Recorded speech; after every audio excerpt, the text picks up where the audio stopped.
하나님의 말씀 우리 함께 보시겠습니다. 로마서 8장 28절에서 39절입니다.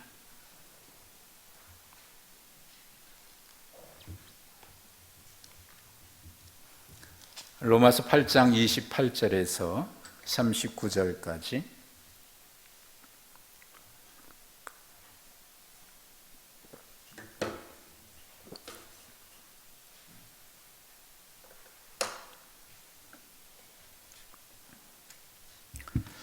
우리 함께 28절부터 39절까지 말씀을 교독하시겠습니다.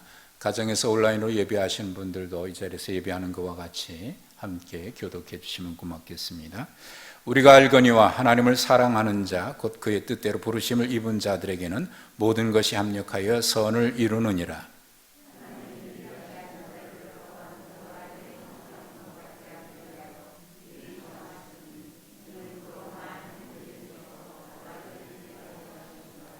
또 미리 정하신 그들을 또한 부르시고 부르신 그들을 또한 의롭다 하시고 의롭다 하신 그들을 또한 영화롭게 하셨느니라.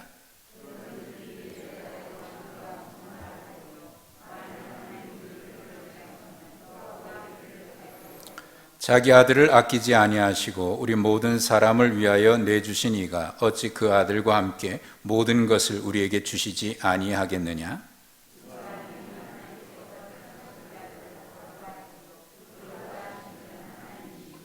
누가 정죄하려 죽으실 뿐 아니라 다시 살아나신 이는 그리스도 예수시니 그는 하나님 우편에 계신 자요 우리를 위하여 간구하시는 자시니라.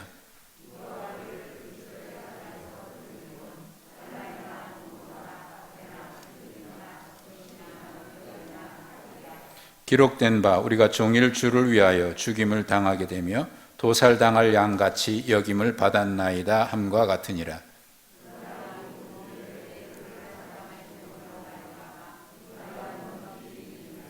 내가 확신하노니 사망이나 생명이나 천사들이나 권세자들이나 현재일이나 장래일이나 능력이나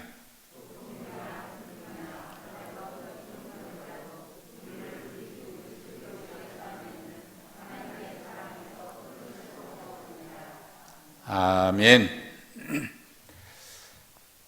오늘 부활절입니다. 부활의 참된 생명과 또 주님이 주시는 은혜와 평강이 여러분 모두에게 충만하시기를 축복합니다. 우리는 오늘 아주 특별한 절기를 보냈습니다. 사순절과 고난주간 부활주일에 이르기까지 우리는 코로나로 인한 그 어려움을 같이 지내왔습니다. 예년 같으면 부활주일에 성가대에서 거의 한 달 이상 준비한 부활절 칸타타도 준비를 할 것이고 또 부활절 달걀과 떡도 준비해서 이웃 주민들에게 부활의 기쁨과 함께 나눠드리는 그런 일들도 우리가 했는데 교회마다 부활주일이면 부활절을 알리는 현수막도 내걸리고 해서 우리가 함께 기뻐하는 그런 절기인데 금년에 이 모든 것들 하나도 없이 또 우리 교우들 전체 다 모이지도 못한 채 이렇게 일부가 나와서 온라인으로 예배하고 온라인으로 또 가정에서 예배하는 그런 부활주일을 보내고 있습니다. 그러나 생각해 보면 이 고난주간과 부활주일을 우리는 더 뜻깊게 우리의 온몸으로 주님의 고난의 의미와 부활의 참된 의미를 깊이 우리 마음에 새기면서 그런 부활을 보내고 있습니다. 어쩌면 우리에게는 이 부활절이 더 특별하게 다가오고요. 우리에게 부활에 대한 소망을 더 어느 때보다 더 갖게 되는 그런 부활절이라는 생각이 듭니다.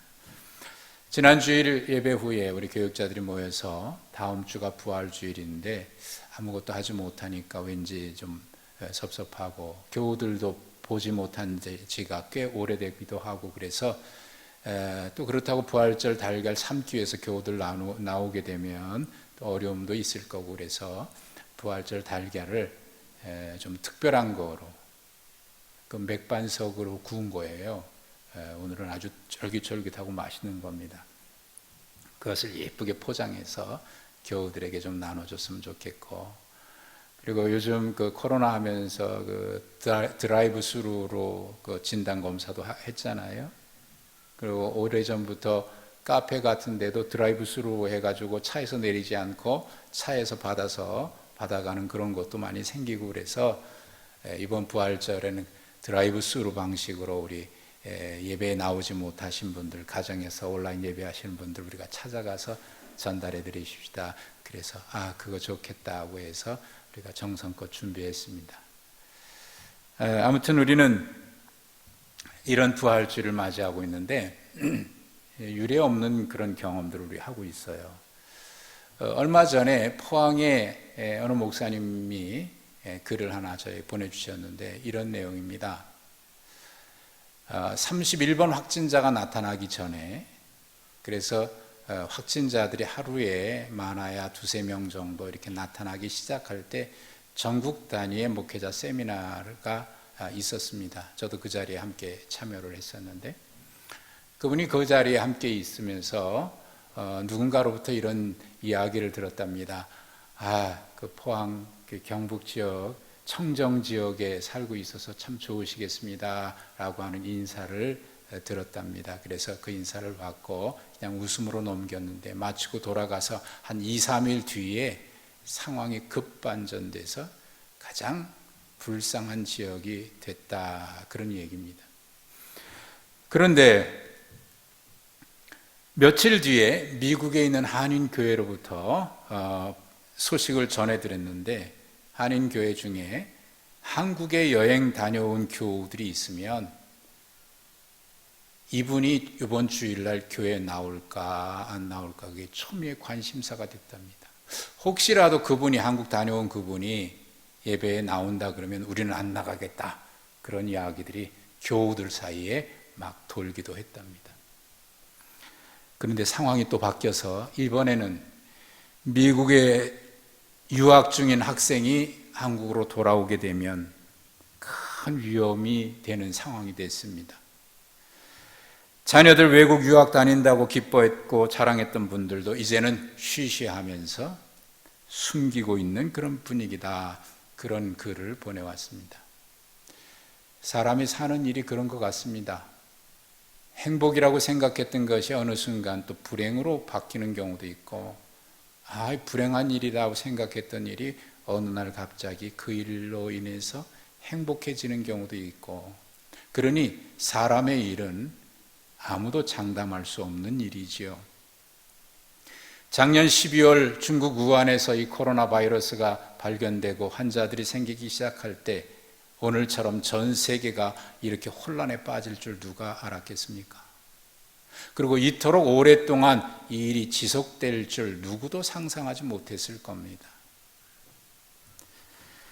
희망으로 2020년을 맞이하고 가슴 부푼 계획들을 가지고 2020년, 부르기도 얼마나 좋아요. 2020, 그렇게 희망찬 새해를 시작했는데 우리가 세웠던 계획은 다 중지되고 말았습니다. 중지되는 정도가 아니라 이제는 그 계획들이 다 휴지 조각처럼, 물거품처럼 사라지고 말 지경입니다. 이제는 이 일이 언제 끝날까, 언제까지 지속될까 하는 두려움이 우리 마음을 사로잡고 있습니다. 세계와 시대라고 하는 거창한 꿈을 희망으로 품고 달려왔던 인간의 미래는 마치 바람함의 촛불처럼 힘없이 흔들리듯 곧 꺼져갈 것만 같은 그런 세상을 만나고 있습니다. 그런 가운데도 우리는 여전히 참 희망을 찾기 위한 그렇게 몸부림치는 사람들이 있는가 하면, 어떻게든 거짓된 희망 놓지 않고 그거 유지해 보기 위해서 안간힘을 다하는 그런 사람들도 있습니다. 예수님의 부활은 우리의 희망이 참 희망인가 아니면 거짓된 희망인가를 가려내는 시금석이 될 겁니다. 바울 사도가 로마에 있는 교인들에게 로마 서신을 보낼 때 로마의 그리스도인들은 우리가 함께 읽었던 35절과 36절에 있는 말씀처럼 매일 도살장에 끌려가는 양처럼 끌려갔고 매일 죽임을 당하는 그런 상황에 처해 있었습니다. 바울 자신도 이런 위험에서 예외는 아니었습니다. 그가 가야 하는 길도 매우 큰 위험에, 생명의 위험에 노출되어 있는 그 길을 걸어가고 있습니다. 바울 자신이나 로마에 있는 그리스도인들이나 말로 다 할 수 없는 고난의 현장 한복판에 내동댕이 쳐져 있는 것처럼 그렇게 살아가고 있을 때입니다.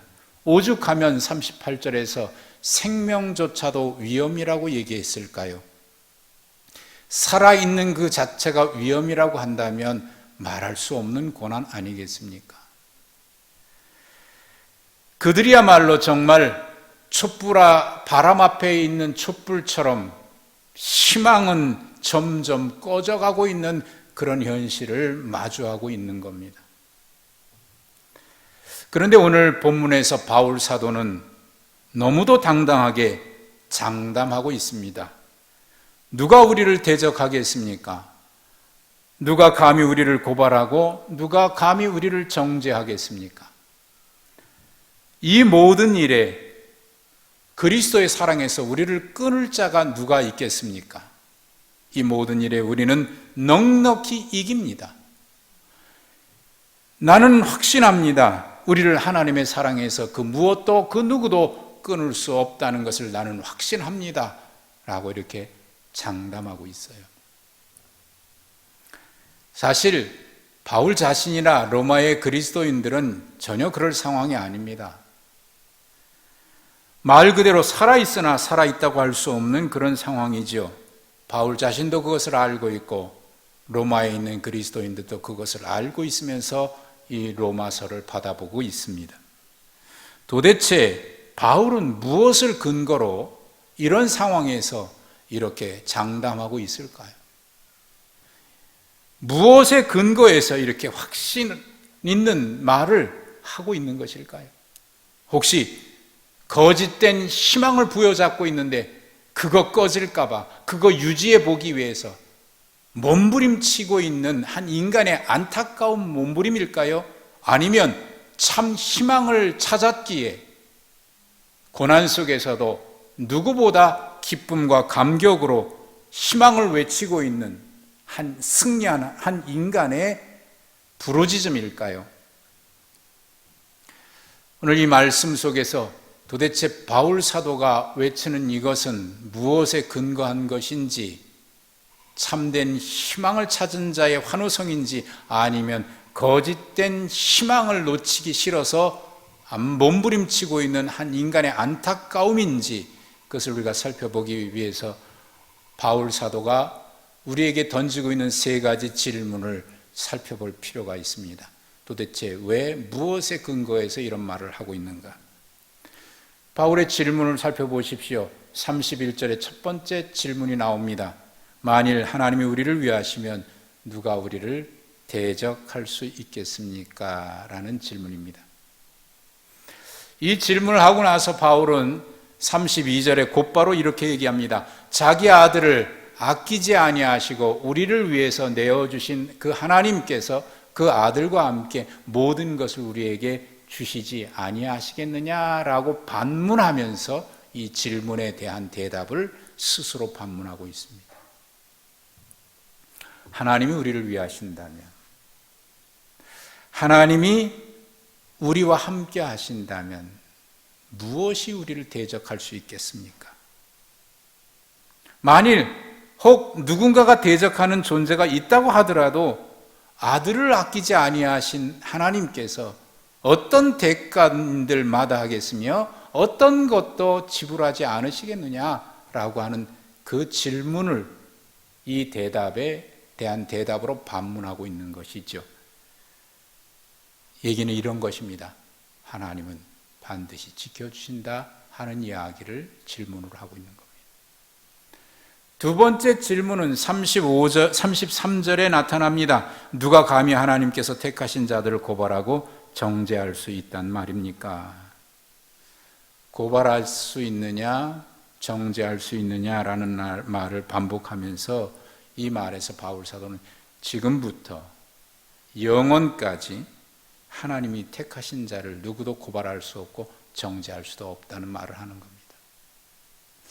하나님이 이미 의롭다고 하셨다면 세상 법정에서 일사부재리의 원칙이 있잖아요. 한 번 판결이 났으면 그걸 가지고 또다시 재판할 수 없는 거지요. 또 다른 죄가 나타나기 전까지는 같은 죄로 두 번 재판할 수가 없는 겁니다. 물론 삼심죄가 있습니다만 그거 말고요. 판결이 났는데 또다시 할 수 없다. 그렇다면 하나님께서 이미 우리를 의롭다고 하셨는데 누군가가 그걸 가지고 또다시 뭘 뒤적거려 가지고 드러내고 고소하고 고발할 수 없다는 겁니다. 또 혹시라도 누군가가 고발한다고 하더라도 하나님께서 택하신 자인데, 그래서 바울 사도는 여기서 하나님이 택하신 자라고 하는 것을 매우 강조해서 말해요.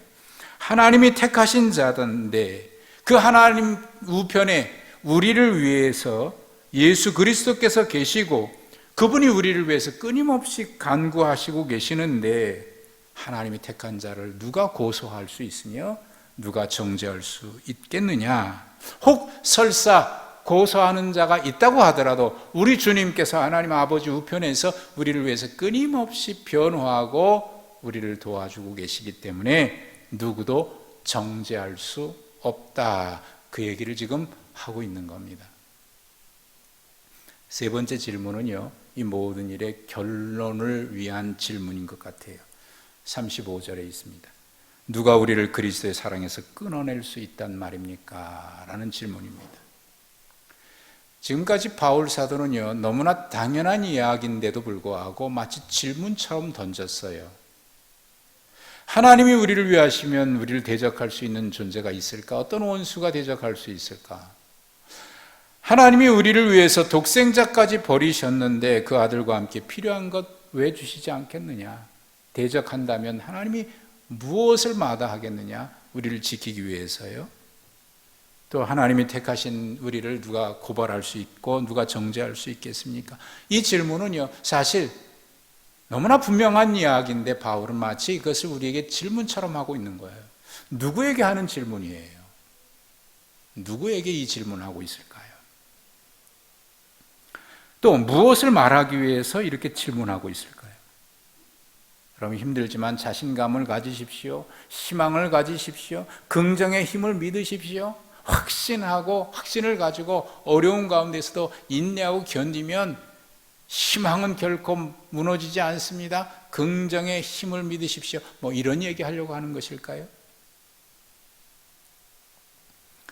자신감 가지라 그런 얘기일까요?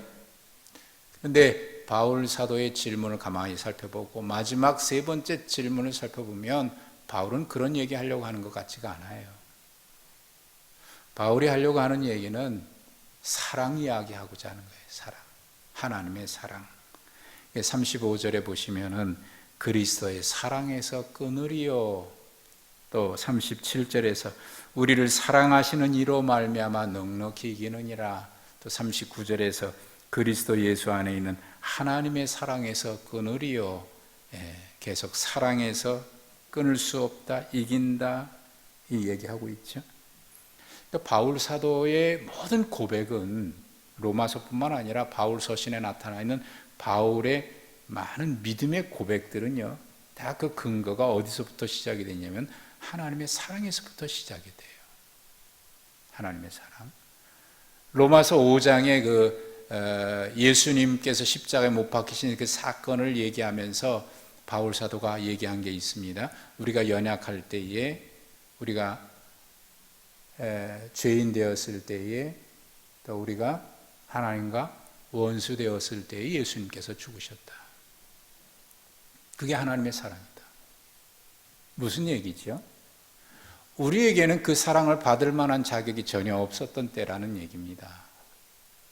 우리는 그 사랑을 받을 만한 어떤 일도 우리에게는 없었다는 겁니다. 그럼에도 불구하고 하나님께서 독생자 예수님을 이 땅에 보내셔서 십자가에 죽게 하셨다고 하면, 그때도 그랬는데 지금 하나님이 택하셔서 우리가 하나님의 자녀가 되고 있는 이때에 지금은 오죽하겠느냐, 그 얘기 지금 하고 있는 거 아닙니까? 자격 없는 우리를 위해서도, 우리가 하나님과 원수 되었을 때도 독생자를 이 땅에 보내실 만큼 우리를 사랑하셨다면, 그렇게 해서 우리를 구원하신 우리가, 구원받은 우리가, 그렇게 해서 하나님 앞에 택함받고 하나님의 자녀된 우리를 위해서 하나님이 무엇인들 아끼겠느냐 말이죠. 무엇인들 아끼겠느냐. 그 사랑은 그 이전의 사랑보다 더 클 것이고, 그 사랑은 결코 중단되거나 변하지 않을 것이고, 지금 바울은 그 얘기하고 있는 겁니다. 이것이 우리를 향하신 하나님의 사랑이고 우리가 받은 사랑이라는 얘기하는 겁니다. 독생자 아끼지 아니하시고 내어주신 하나님의 그 사랑 말입니다.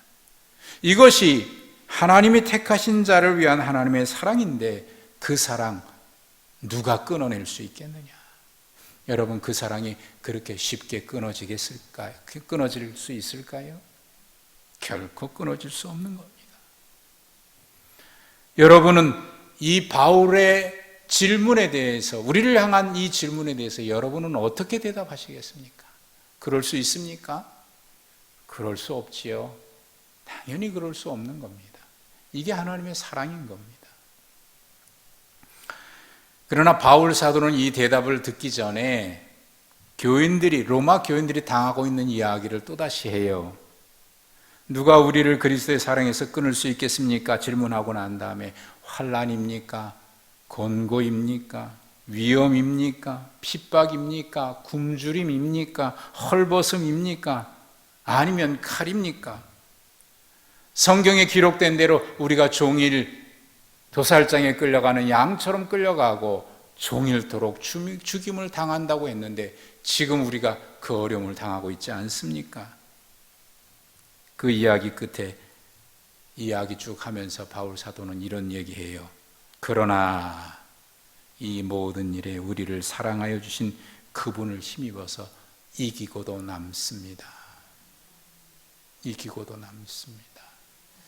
우리 성경에 넉넉히 이기느니라 라고 되어 있는데, 이 세번역 성경에는요, 이기고도 남습니다 이렇게 번역했어요.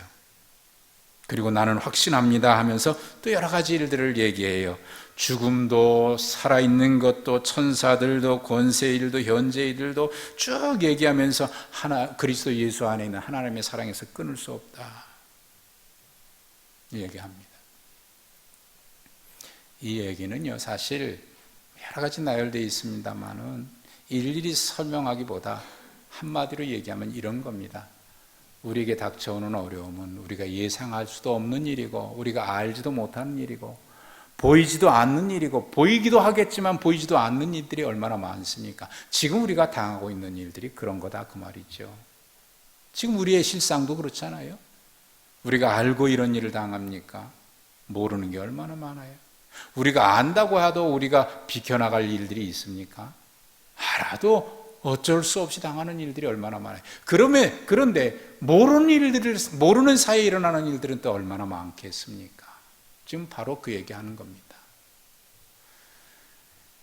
요한계시록에 기록되어 있는 소아시아 7교회 가운데 서머나 교회에 우리가 이야기 들어서 잘 아는 목사님이 거기서 목회했죠. 폴리갑이라고 하는 분입니다. 이분이 끌려갔어요.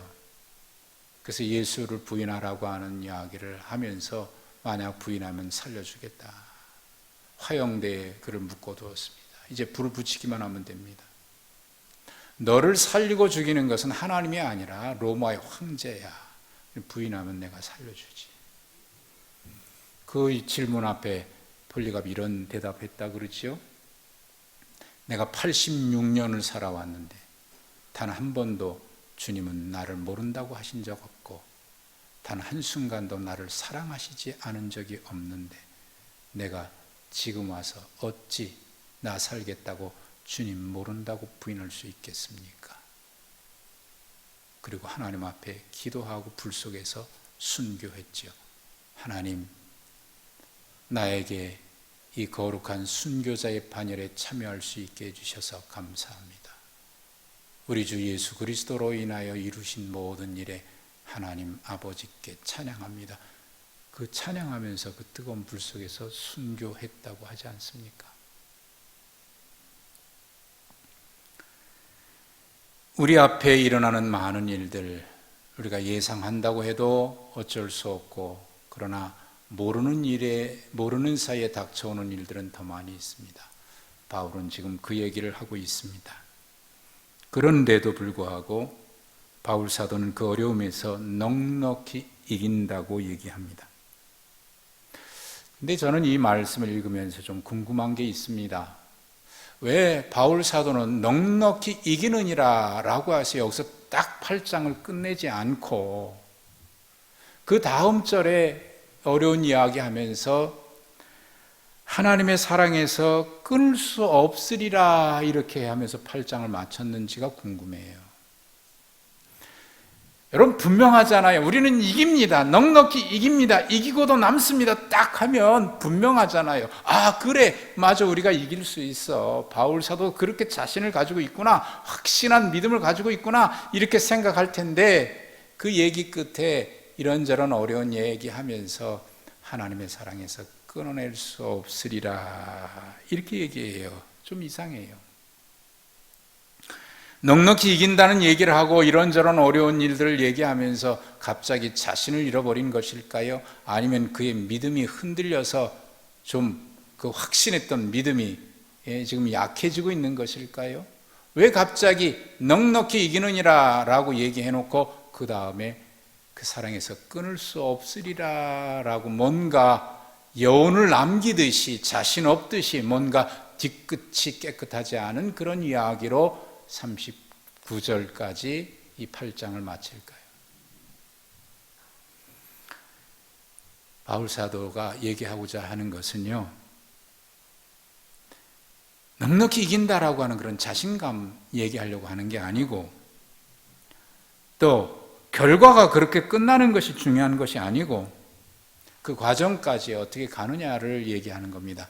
우리가 넉넉히 이길 수 있는 자신감이 아니라 그렇게 이길 수 있도록 하는 그 근거가 어디에 있느냐, 우리로 하여금 그렇게 이기도록 하는 그 힘이 어디서 오느냐, 그 얘기를 하고 싶었던 겁니다. 바울 사도는 그 얘기하면서 그 이야기를, 우리를 이기도록 하시는 힘의 근원은 사랑에 있다, 하나님의 사랑 이야기를 하고 있습니다. 사도는 그것을 말하려는 겁니다. 우리 주 그리스도 예수 안에 있는 하나님의 사랑.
10살짜리 소년이 1달러를 주고 산 하나님,